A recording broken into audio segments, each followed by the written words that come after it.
Athens 360 BC, was suffocating from the heat and hubbub. The Agora Square, the heart of the city, was buzzing like a disturbed beehive. Merchants touted olives and bronze bracelets, their voices mingling with the bleating of goats and the creaking of carts. Priests in white tunics carried gifts to the temple of Athena, their footsteps drowning in the dust kicked up by the bare feet of slaves. Rich men covered in silk cloaks marched past, their faces as haughty as statues. But in the center of the square, by the old fountain, whose jets had long since dried up, stood a man whom Athens could not ignore. Diogenes of Sinope, naked, with a disheveled beard and eyes burning with defiance, was not a guest here, but a judge. His skin, scorched by the sun, glistened with sweat. His body knew no shame. He was free, and that scared everyone. The crowd around him grew like a shadow at noon. Merchants abandoned their stalls. Women hid children by their skirts. Old men pointed their fingers, whispering curses. Diogenes stood, his hand moving rhythmically, openly, without a shadow of embarrassment. It wasn't an act of lust, it was a manifesto. His gaze, sharp as a blade, swept over the faces, mocking, frightened, angry. "Look," he said without words. "Here is your truth, which you hide behind your tunics and speeches." Athens, the city of sages and gods, is used to arguments at the academy, to poetry at feasts, but not to this. Diogenes did not argue, he beat. "What is he doing, a madman?" Lycon, the cloth merchant, whose stall was nearby, shouted. His face, red from heat and rage, glistened with sweat. "It's a shame. Where are the guards?" The crowd roared, echoing his words, but Diogenes did not flinch. He finished, wiped his hand on his thigh, and turned to face the dragon, his smile as cold as marble. "Shame? What is it?" he asked, his voice cutting like the wind. "Shame is your silk, bought for the hunger of others. The shame is your temples, where the gods are silent while the children are dying." Lyco choked, his fingers gripped the edge of the counter, but he couldn't find the words. The crowd fell silent, feeling that Diogenes' words were not just a mockery, but a verdict. Phallus, a young man with a basket of bread, the son of a fisherman, stood to one side, his eyes never leaving Diogenes. He saw philosophers, Plato, whose speeches flowed like honey, Aristotle, whose scrolls cost more than a house. But they were talking about heaven, about forms, about a god that no one had seen. Diogenes talked about the earth, about hunger, about the body, about truth. "I wish hunger could be satisfied as easily," Diogenes said, his voice louder than the cries of the merchants. He looked at the crowd as if they were students who didn't want to learn. "You hide your hunger behind walls, for gold, for prayers. But I'm honest. I'm hungry and I'm alive." A woman in a dark headscarf, Melita, whose daughter was ill and had no money for a doctor, clenched her fists. "You're shameless. Stop it," she shouted, her voice trembling with tears. "You're spitting on us." Diogenes took a step towards her, his eyes softened, but his voice remained firm. "I spit on lies, woman," he said. "You're starving, but you're not talking. You lose your daughter, but you bow to the priests. Who is shameless, me showing my body, or you hiding your pain?" Melita turned away, her shoulders shaking, but she didn't answer. Phallus, who was standing next to him, felt something new light up in his chest. Not shame, not anger, but a question. What if Diogenes is right? The sun beat down, the dust settled on their faces, but Diogenes did not leave. He sat down by the fountain, his back touching the warm stone, and his gaze wandered over the crowd. He saw them all. Lyco, whose fabrics were sewn by slaves, Melita, whose faith in the gods did not save her daughter, the priest Theocles, whose hands, clutching gifts, smelled of incense and lies. Athens pretended to be well-fed, clean, and divine, but Diogenes knew their secret. Hunger is not only in the stomach. Hunger is in souls, in words, in laws. He equated animal and human not for humiliation, but for freedom. "We're all animals," he thought, looking up at the sky. "But I'm not lying about it." In the evening, when the market was empty and the stars shone over the agora, Phallus returned. He was standing by the fountain, where Diogenes was still sitting, his barrel visible in the shadows. "Why are you like that? What is it?" the young man asked. His voice was quiet, but there was hope in it. Diogenes looked at him, his eyes tired but alive. "Because the world is lying," he said. And someone has to show his face. Phallus nodded, not fully understanding, but feeling that these words would change him. He left clutching the basket, and Diogenes lay down on the ground, looking up at the stars. Athens was asleep, but her sleep was restless. The man they called the dog was their conscience, and their nightmare. Sunset flooded the market with golden light, permeating the air with the smells of olive oil, fish and dust. Merchants rolled up their stalls, shouting the latest prices, their voices drowned out by the creaking of carts and the bleating of goats. Slaves carried baskets of goods, and the nobility in silk robes marched to the villas, where the marble floors shone like mirrors. The temples, towering above the crowd, cast long shadows, and in their shadows, at the edge of the market, where clay mixed with garbage, stood a barrel old rotten with cracked boards abandoned like garbage. But for one person, she was not trash but home. Diogenes, barefoot in a ragged cloak, sat by a barrel, his eyes sharp and mocking, catching the glances of passers-by. People built palaces, but Diogenes chose a barrel, and that was his challenge to the world. The market was quieting down, but the eyes still clung to the strange philosopher. Someone was spitting, someone was whispering, someone was watching the young man Phallus, the son of a fisherman, curiously, clutching a basket of bread. Diogenes was not a beggar, beggars asked, but he refused. His barrel, smelling of damp and mildew, stood open to the wind, rain, and sun. There were no doors, no locks, no shelves with pots, just straw, a piece of cloth, and a freedom that no one could understand. When Lyco, a cloth merchant with gold rings on his fingers, passed by, he stopped, his lips curled into a grin. "Where do you live, philosopher? What is it?" he asked, his voice full of venom. Diogenes pointed at the barrel and replied, "Where rent is not required." Lyco burst out laughing, but the laughter froze when Diogenes added, "And you, merchant, where do you live?" "In the house that owns you." Lyco turned purple, his fingers gripping the hem of his clothes. "My house is worth more than your whole life." "Stop it," he barked, and the crowd roared, taking up his anger. Diogenes stood up, his figure, thin but solid as an oak, towered over the barrel. "Your house? What is it?"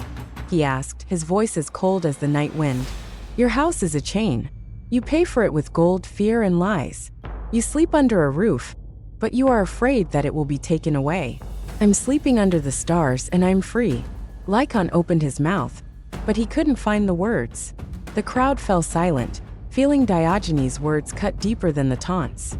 Phallus, who was standing to the side, squeezed the basket harder. He knew what the philosopher was talking about. His father, a fisherman, had worked all his life to pay off the debt for the shack, but the fear of losing it would not let go. Melita, a tired-eyed woman whose daughter was ill and had no money for a doctor, was standing next to a stall with pottery. She stared at Diogenes, her lips trembling with anger. "Do you call this freedom? Stop it," she shouted, her voice hoarse but firm. "Living like a dog in the mud? It's not freedom, it's a disgrace." Diogenes turned to her, his gaze softened, but his words remained sharp. "The shame, woman, is your home, which you are afraid of losing," he said. "You cling to the walls, but they won't save your daughter.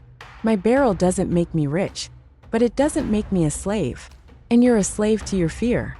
Melita turned away, her hands trembled, but she did not answer. Phallus, who saw this, felt a question light up in his chest. What if walls are not protection, but a prison? Diogenes sat back down, his back touching the warm boards of the barrel. He looked at the market, where people were haggling, arguing, and afraid. He saw them all. Lyco, whose fabrics were sewn by slaves, Melita, whose faith in the gods did not save her daughter, the artisan Cleon, whose pots were cheaper than his debts. They lived in houses, big, small, stone, clay, but they were all in chains. Houses required payment, repairs, and security. They gave birth to fear at home, fear of thieves, debts, and fire. Diogenes knew this better than others. Once, in his youth, he also lived in a house, but every day he felt how the walls were pressing down, how things needed to be taken care of, how the debt for the roof was suffocating. He escaped, not from poverty but from slavery. The barrel became his refuge, his temple, his manifesto. "The fewer things you have," he thought, looking up at the stars, "the harder it is to enslave you." At night, When the market was empty and the moon shone on the rotting boards, Diogenes lay down on the straw inside the barrel. It was bone-chilling, but he was smiling. He could hear the footsteps of the guards, the rustle of the wind, the distant voices of priests praying in temples. They were afraid of gods, thieves, and enemies. He wasn't afraid of anything. His barrel was open to the world, to wind, rain, and people. She did not hide him from life, but threw him into it, naked, free, alive. But in the silence, when the stars looked at him like old friends, he sometimes asked himself, "Am I really alone?" This question, rare as a shadow at noon, disappeared with the first rays of the sun. He knew that freedom was worth being alone. In the morning, Phallus returned. He stopped by the barrel. His basket was empty, but his eyes were full of questions. "Why did you choose this? What is it?" he asked, his voice quiet but firm. Diogenes looked at him, his beard twitching in a smile. "Because fear is born in cupboards, shelves, locks," he said. "My barrel is not a house. This is freedom." Phallus nodded, not fully understanding, but feeling that these words were like a seed that would sprout. He left, and Diogenes remained, looking at the market, where people were haggling, afraid, and lying again. They called him mad, but he knew that madmen were those who built palaces to hide from life. His barrel was more honest than any temple. Dusk enveloped the market, where the last vendors were folding stalls, and the air was saturated with the smells of olive oil, fish, and dust. In the distance, behind the noise of carts and the bleating of goats, the villa towered, its marble columns glittering in the torchlight, and the windows shone like stars. Inside, at the feast, tables were bursting with meat, wines, and fruits, and carpets woven by the hands of distant slaves covered the floor, costing more than the lives of hundreds of poor people. The rich men in silk robes laughed, their voices ringing like coins. They called Diogenes, a penniless philosopher, as a curiosity, hoping to laugh at his tattered cloak and bare feet. But Diogenes didn't come for their fun, he came for revenge. The banquet hall was buzzing like a beehive. The guests, anointed with oils, reclined on couches, their rings sparkled, and servants scurried around pouring wine into bronze cups. The owner, Callimachus, a rich merchant with a gold chain around his neck, raised his hand, and the noise died down. "Here he is, our guest," he proclaimed, pointing at Diogenes, who was standing at the entrance. A thin philosopher with a disheveled beard, wearing a cloak that barely hung on his shoulder, stepped forward. His bare feet, covered with dust, left footprints on the marble. The guests giggled, expecting jokes, but Diogenes remained silent. He stopped at the edge of a carpet as red as blood, woven across the sea. Then slowly, he wiped his feet on it. His movements were slow, almost ritualistic. "This is how I avenge your luxury," he said, his voice cold as stone but cutting like a blade. The hall froze. Callimachus turned purple, and his hand gripped the goblet, so that the wine splashed on the table. "Do you dare?" "Stop it," he barked. Standing up, the guests buzzed, some laughed, some whispered about the guards. But Diogenes looked at Callimachus without fear, his eyes burning with contempt. "I dare," he replied. "This carpet is worth more than the lives of those who wove it. This table," he pointed to the meat, fruits, and bread, "is paid for by their hunger. Do you call this wealth? I call it a curse." The words hung in the air like smoke. The guests, accustomed to flattery and poetry, did not know how to respond. Phallus, the young servant, who was standing by the wall with a jug, looked at Diogenes, his heart beating faster. He knew every word was true. His family was starving while the likes of Callimachus were feasting. The woman in the gold necklace, Lydia, Callimachus' friend, jumped up, her face flushed. "You're just jealous. Stop it," she shouted, her voice trembling with anger. "You're living like a dog because you can't have it." Diogenes turned to her, his smile as sharp as a knife. "Jealous? What is it?" he asked. "I despise it. Your jewelry is chains. Your home is a prison. You're afraid of losing it all, and that fear makes you a slave." "I'm free," Lydia gasped. Her hand reached for the necklace, but she sat down, unable to find the words. Callimachus waved to the servants to take Diogenes away, but the philosopher had already stepped up to the table. He picked up a piece of meat, brought it to his face, and inhaled its scent. Who died for this? What is it? He asked, looking into Callimachus' eyes. Whose hunger paid for your feast? The meat fell on the carpet, leaving a greasy stain. The audience gasped, but no one dared to move. Diogenes stood in the midst of the feast like a stranger among the beasts. He saw them all. Callimachus, whose ships carried cloth bought with blood, Lydia, whose beauty was a mask of fear, the guests whose laughter hid the emptiness. He knew the value of their luxury, not in coins but in lives. Every piece of meat, every cup of wine was stolen from those who bent in the fields, in the mines, in the workshops. For Diogenes, abundance was not a blessing. It was a curse, a poison that poisoned those who feasted and those who starved. He wasn't jealous of their wealth, he saw its lies. His revenge was not rudeness, but morality, justice, which was not in the laws. You call me a beggar, he thought, looking at their faces. But a beggar is someone who is afraid of losing the carpet. Phallus, standing against the wall, felt Diogenes' words burning inside him. He had seen feasts before, carried pitchers, cleaned up leftovers, but he had never wondered why his mother ate the crusts while pouring wine on the floor here. Diogenes, barefoot and dirty, was freer than anyone in the room. When the servants moved towards the philosopher to expel him, Phallus stepped forward. "Leave him alone," he said, his voice trembling, but his eyes were steady. Callimachus looked at him as if he were an insect, but waved his hand. Diogenes looked at Phallus, his beard twitching in a smile. "You see," he said softly, "they can't see." Then he turned and walked away, leaving the hall in silence, broken only by the clink of cups. At night, when the feast was over and the guests had dispersed, Callimachus stood by the stained carpet, his face as gloomy as a cloud. "He's nobody," he muttered, but his voice was shaking. Diogenes did not steal anything, did not eat a single piece, but humiliated everyone. His words, like a whip, left traces on the soles. As Phallus cleaned the table, he thought about the philosopher. He saw his barrel on the edge of the market, heard his words about freedom. What if he's right? He whispered, looking at the stars through the window. Diogenes returned to his barrel and lay down on the straw. He wasn't taking revenge for himself. He was taking revenge for those whose hunger fed the feasts. And that was his justice, as sharp as a knife and as pure as the stars above his head.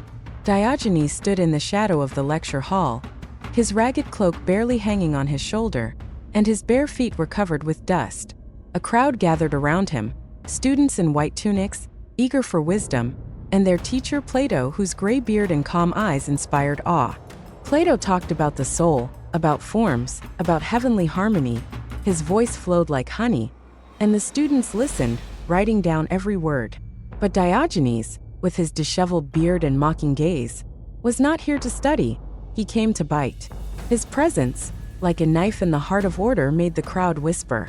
Someone called him a madman, someone a dog, but he didn't argue with the nicknames. He was waiting for a moment to respond. Plato noticed him and interrupted his speech. "That's our philosopher," he said, his voice soft but mocking. "Diogenes, whose wisdom is like a dog barking."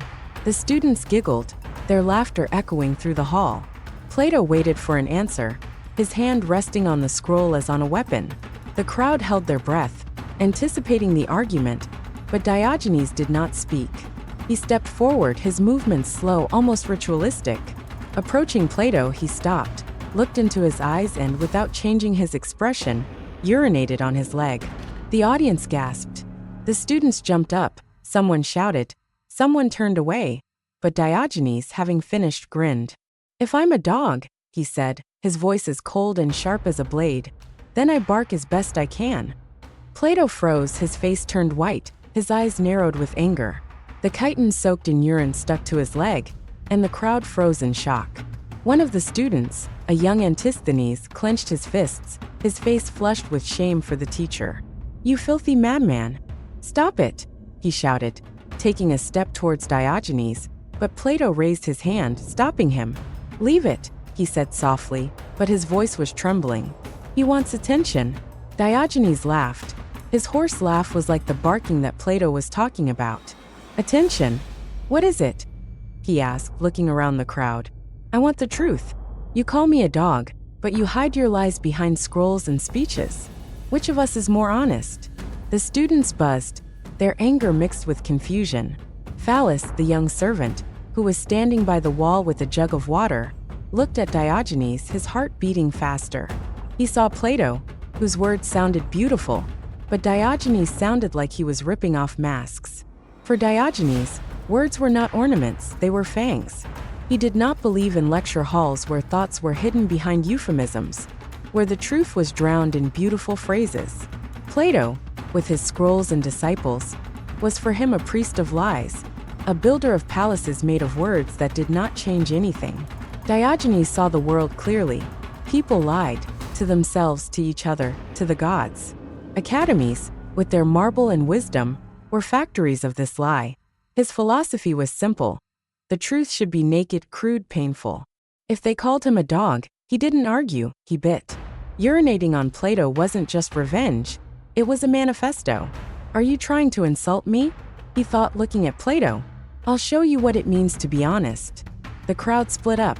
Some shouted, demanding to expel Diogenes. Others were silent, their faces full of shame or doubt. A woman named Melita, who came to listen to Plato, clutched a handkerchief in her hands. He's a disgrace to us all. No, she hissed, but her voice was trembling. Diogenes turned to her, his eyes as sharp as knives. Shame, he said. Shame is your talk about the soul while people are starving. Shame is your scrolls that teach lies. I'm a dog, but I'm not lying. Melita turned away, her cheeks flushed, but she didn't answer. Phallus, who was standing next to him, felt Diogenes' words burning inside him. He knew that his family was living in poverty, and Plato was talking about heaven. Diogenes was talking about the earth, and it was frightening, but it attracted him. Plato, wiping his tunic with a handkerchief, tried to regain his dignity. Do you think this is wisdom? What is it? He asked, his voice calm, but his eyes betrayed anger. This is crazy. Diogenes stepped closer, his smile predatory. Madness. Madness is hiding the truth behind speeches. You teach about the soul, but you don't know what life is. I'm not afraid to be a dog, because the truth doesn't have to be polite. The crowd gasped, but a spark flashed in Antisthenes' eyes. He, a disciple of Plato, suddenly saw something in Diogenes that he had not found in the scrolls: honesty, bare as a bone. Plato waved his hand, ordering the lecture to continue, but his voice no longer sounded so confident. Diogenes turned and walked away, his bare feet treading firmly, and the crowd parted as if before an animal. He wasn't looking for a laurel wreath. He carried the title of madman with pride. For him, academies were cages where the truth died under the weight of words. He lived for pain, for truth, in order to tear masks. If the world wants lies, he thought, returning to his barrel, I'll be its conscience. But deep down, in the rare moments of silence, he asked himself, do they hear? This question disappeared like a shadow, but it left a trace. Phallus, staying in the lecture hall, looked at Plato, but his thoughts were with Diogenes. He saw how the philosopher insulted the teacher, but he did not feel anger. He felt the question, what if the truth should be like this? He whispered to himself, clutching the jug. Antisthenes, sitting among the students, was silent, his fingers fidgeting with the scroll. He knew that this day would change him. Diogenes, who was called a dog, was more than a madman. He was the fangs of truth, and his bark echoed in the hearts of those who dared to listen. Diogenes was lying by his barrel, his thin body resting on straw, and a ragged cloak barely covered his shoulders. His beard, disheveled like his thoughts, stirred with light breathing, and his eyes, sharp and mocking, stared into the void. Nearby, a crowd buzzed in the market. Merchants shouted prices, slaves carried baskets, and silk-clad nobles marched past. But Diogenes was somewhere higher, not in dreams but in freedom which cannot be bought with gold. At that moment a shadow approached him, not one but many. Footsteps, the clink of armor, the whisper of an entourage. The crowd parted, and a young man in a purple cloak, with a sword on his belt and eyes burning with ambition, stood in front of the barrel. Alexander, the ruler, the conqueror of nations, the boy who became king, looked at the philosopher with curiosity and respect. Diogenes did not get up. He just squinted like an animal assessing its prey. Alexander's retinue, soldiers in bronze and advisors in rich clothes, whispered to each other, their faces full of contempt for the beggar lying by the barrel. "Is this the philosopher?" muttered one of them, Ptolemy, whose hand was resting on a dagger. Alexander raised his hand, demanding silence. "Diogenes," he said, his voice firm but sincere. "I've heard about you. How can I help you, philosopher?" The crowd held their breath, waiting for the beggar to ask for gold, lands, and mercy. But Diogenes looked at the king. His lips twitched in a grin. "Step back," he said, his voice as cold and sharp as a knife. "You're blocking out the sun for me." The retinue gasped. Ptolemy turned purple, his hand clutched a dagger. "You dare to talk to the king like that? Stop it," he barked, stepping forward. But Alexander stopped him with a look. His face paled, but his eyes shone, not with anger, but with something else. The crowd gathered around began to hum. Merchants abandoned their stalls, women clutched their children, and old men whispered about madness. Phallus, the young servant, who was standing to the side with a basket of bread, looked at Diogenes, his heart beating faster. He knew that these words were not just an impertinence. They were a blow that made the king look like a barrel. Diogenes did not ask for mercy. He showed that the king's power meant nothing before his freedom. For Diogenes, power was a void. Kings, empires, laws, all these were chains that people put on themselves, calling them order. He saw Alexander young, full of fire, but still shackled by vows, wars, ambitions. The sun, which he lost because of the shadow of the king, was more than an empire for Diogenes. It did not require treaties, it did not wage wars, it did not lie. Alexander, standing in front of him, was a boy playing king, but the shadow of his crown made it difficult to live. "You are more dangerous than a tyrant," thought Diogenes, looking at the king, "because you believe in your power." His phrase was not just an answer, it was a manifesto. Freedom, as simple as light, was above all thrones. Alexander laughed. His laugh was loud, but there was bitterness in it. "If I were not a king," he said, "I would like to be Diogenes." The entourage whispered, Ptolemy snorted, but Diogenes just chuckled. "And I would have remained myself," he replied, his voice full of contempt. "Your crown is a cage. My barrel is freedom." Alexander froze, his smile faded. He looked at Diogenes, as if he were a riddle he couldn't solve. The crowd was silent, feeling that the philosopher's words were like a whip hitting the king's pride. Phallus, who was standing to the side, felt his courage grow. If the king is nothing in front of a barrel, then who is he, the son of a fisherman, who is afraid of the owner? A woman named Melita, who came to the market, clutched a handkerchief in her hands. "He's insane." "No," she hissed, but her voice was trembling. Diogenes turned to her, his eyes as sharp as knives. "Insane? Those who bow to a boy with a sword are mad. He obscures the light, and you call it greatness." Melita turned away, her cheeks flushed, but she didn't answer. One of the entourage, an advisor named Cleon, stepped forward, his voice filled with anger. "You're insulting the king," he said. "You are unworthy of his mercy." Diogenes stood up, his thin body as hard as an oak tree. "Mercy," he said, his smile was predatory. "I'm not asking for mercy. I'm asking for light, and your king can't give it to me." Alexander waved his hand, ordering his retinue to retreat. He was looking at Diogenes, his face a mixture of anger and admiration. "You're a strange man," he said softly, "but you have the power." Diogenes lay back down on the straw, his eyes closed, as if the king had already ceased to exist. "Strength," he muttered. "Strength is not being afraid of you." The entourage began to disperse. Alexander left. His steps were heavy like thoughts.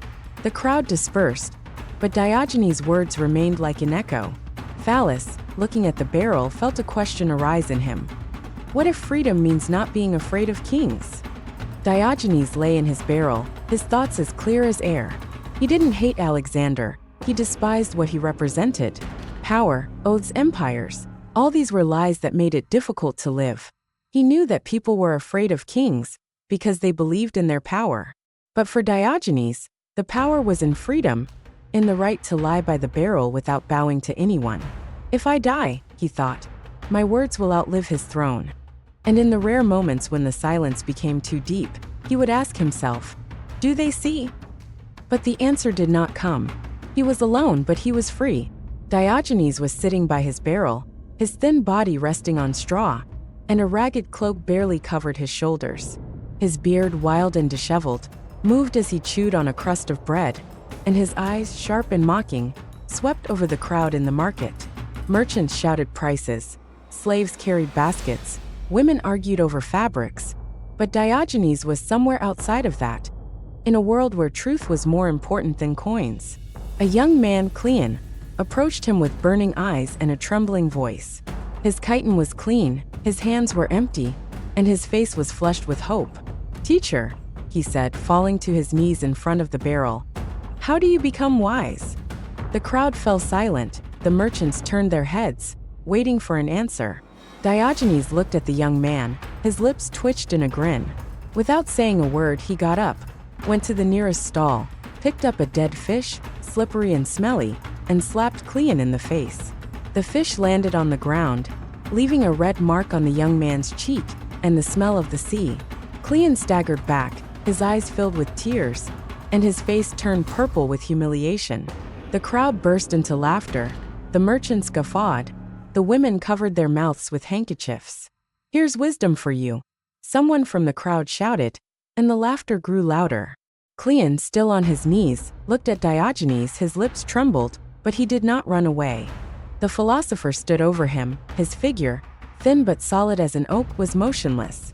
"Wisdom," he said, his voice cold and sharp as a knife, "is not in questions, but in the ability to withstand a blow." Cleon clenched his fists, his tears mixed with mud, but he didn't respond. The crowd continued to laugh, but in the eyes of some, like Phallus, a servant with a basket of bread, something else flashed, a question. For Diogenes, wisdom was not a scroll that could be unfolded, or a speech that could be learned. Wisdom was a pain, a slap in the face, a moment when illusions crumble. He saw Cleon young, full of thirst for glory, and he knew that this young man was not looking for truth, he was looking for applause. The people who came to him with questions did not want knowledge, but praise, a title, a wreath. But Diogenes did not give wreaths, he gave blows. His fish wasn't just a weapon of humiliation, it was a lesson. "Do you want wisdom?" he thought, looking at Cleon. "Then get a taste of her." His methods seemed barbaric, but each had a point. He didn't teach you to think, he taught you to feel. He didn't give knowledge, he took away illusions, like cutting a crust from bread with a knife. The crowd was buzzing, but not everyone was laughing. Melita, a tired-eyed woman whose daughter was ill, looked at Diogenes with anger. "You're cruel. Stop it," she shouted, her voice shaking with rage. "He asked for help, and you humiliated him." Diogenes turned to her, his smile predatory. "Cruel? What is it?" he asked. "The truth is cruel, woman. You pray for your daughter, but the gods don't listen. You want the easy truth, but the truth is pain." He, Diogenes pointed at Cleon, asked about wisdom, and I gave him the first lesson. Melita turned away. Her hands clutched the handkerchief, but she did not answer. Phallus, who was standing next to him, felt Diogenes' words burning inside him. He saw Cleon, humiliated but not broken, and thought, what if wisdom is not words but scars? Cleon slowly stood up, his cheeks still burning, and his eyes were full of tears and anger. "Why?" he whispered, his voice was hoarse, but there was not only pain in it but also strength. Diogenes looked at him, his beard moving in a rare smile. "You withstood the blow," he said. "This is the first step. Wisdom is not to ask but to live, even when beaten." Cleon nodded, his face still flushed, but something new flashed in his eyes, not shame, but understanding. The crowd began to disperse. The merchants returned to the stalls, but Phallus remained, his gaze riveted on Diogenes. He saw the philosopher sit back down by the barrel as if nothing had happened, but he knew that this fish strike was more than a joke. Diogenes looked at the market. His thoughts were as clear as a bone. He knew that people are afraid of the truth because it does not flatter. They want wisdom that adorns like a wreath, but he gave them wisdom that cuts like a blade. His fish was not just a mockery. It was a mirror showing the vanity of those who seek easy ways. They want applause, he thought, chewing on the crust, and I'm giving them pain. But deep down, in rare moments of silence, he asked himself, do they understand? There was no answer. But he continued, not for their sake, but for the sake of the truth that lived in him like fire. Cleon left, his steps heavy, but his back straight. He didn't become wise that day, but something changed in him. Phallus, looking at him, thought, what if the truth is not what we are looking for, but what breaks us? He looked at Diogenes sitting by the barrel, and for the first time he felt that this philosopher, who is called a dog, teaches not words but life. Diogenes, noticing his gaze, nodded, as if he knew what the young man was thinking. Go, he said softly. Your strike is still ahead. Phallus left clutching the basket, and Diogenes' words remained in him like a scar that will never heal. Diogenes strode through the market, his bare feet treading on clay, and a ragged cloak dangling from his thin shoulders. He held a lantern in his hand, its weak flame burning despite the day's hubbub. Merchants shouted prices, slaves dragged baskets, women argued over fabrics. But Diogenes did not look at them. He looked into their faces. His eyes, sharp and tired, searched for something that wasn't there. The crowd noticed the lantern and began to hum, chuckles echoing. What are you looking for, you madman? The merchant shouted, his hands covered with fish scales. Diogenes stopped, raised the lantern and answered, his voice low but firm as a rock. A man. The crowd burst into laughter, but he didn't smile. He walked on, looking into everyone's eyes. People were laughing, their voices full of mockery, but Diogenes did not hear them. He saw masks, faces hiding fear, lies, submission. The trader shouting about the fish was afraid of losing the tray. The woman who traded for the cloth lied about her wealth. The slave dragging the basket obeyed the whip. For Diogenes, a real person was someone who was not afraid, did not lie, did not bow down, but there were no such people. His lantern burning in his hands was not just a light. It was a challenge, an allegory, a pain. Where are you? He thought, looking at the faces that were turning away or laughing. Where are those who live and not pretend? He wasn't looking for others, he was looking for proof that honesty is possible. But the market was full of shadows, reflections, and falsehoods. Phallus, the young servant, who was standing with a basket of bread, looked at Diogenes, his heart beating faster. He had seen the philosopher before, his barrel, his words, his punches. But now, with the lantern, Diogenes seemed more than just a madman. He was a judge. What is he looking for? Phallus asked Melita, a tired-eyed woman whose daughter was ill. She snorted, clutching her handkerchief. He's mocking me. Oh, she said. Looking for a man? He is not a man himself, but a dog. Diogenes, hearing her, turned around, his flashlight illuminated her face. A dog? What is it? He asked, his smile predatory. A dog is more honest than you. You're lying to yourself that you're going to save your daughter, but you're afraid to even look at the truth. Melita gasped, her hands trembled, but she turned away without answering. Phallus felt Diogenes' words burning him, not with anger but with a question. And me? Am I human? Diogenes continued walking, his lantern swinging in his hand, and his steps were heavy as thoughts. He knew that his search was fruitless. The people he met weren't alive, they were masks worn out of fear. They were afraid of gods, masters, debts. They lied about their happiness, about their strength, about their faith. They obeyed laws, kings, and habits. A real person, in his opinion, was free, but freedom scared them more than death. I'm looking for someone who's not hiding, he thought, looking into the faces of merchants, slaves, and the rich. But everyone looked away, laughed, or spat. His lantern was a diagnosis to society, to himself, to the world. And this diagnosis was cruel. There are no people. The crowd was tired of laughing, but some remained, their eyes filled not only with mockery, but also with fear.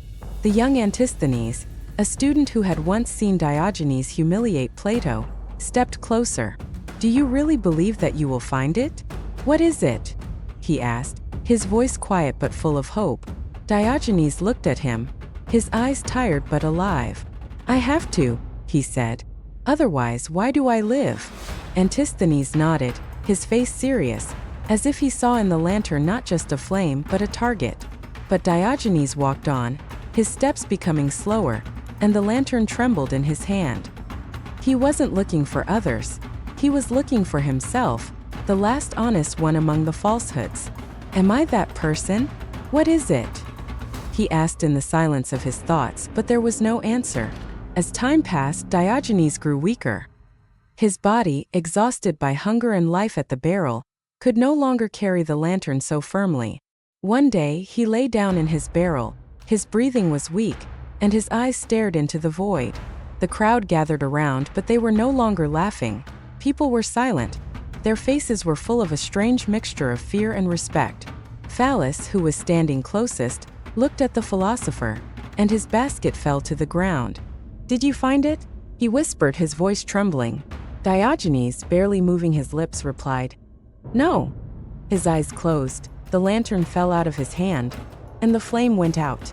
He died without finding the man. But Phallus, looking at his body, thought, "Maybe it was you." Diogenes left, but his lantern remained in the memory of those who saw him. Antisthenes, who took his cloak, vowed to continue the search. When Phallus returned to his basket, he felt Diogenes' words living inside him like a scar. Melita, who was standing to the side, was crying, not knowing why.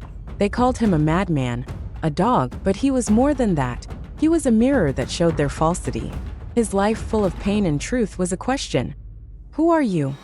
And in his death, silent as an extinguished lantern, there was an answer. "I was looking." He did not find a man, but he left a mark. Not in laws, not in scrolls, but in the souls of those who dared to look into the light of his truth.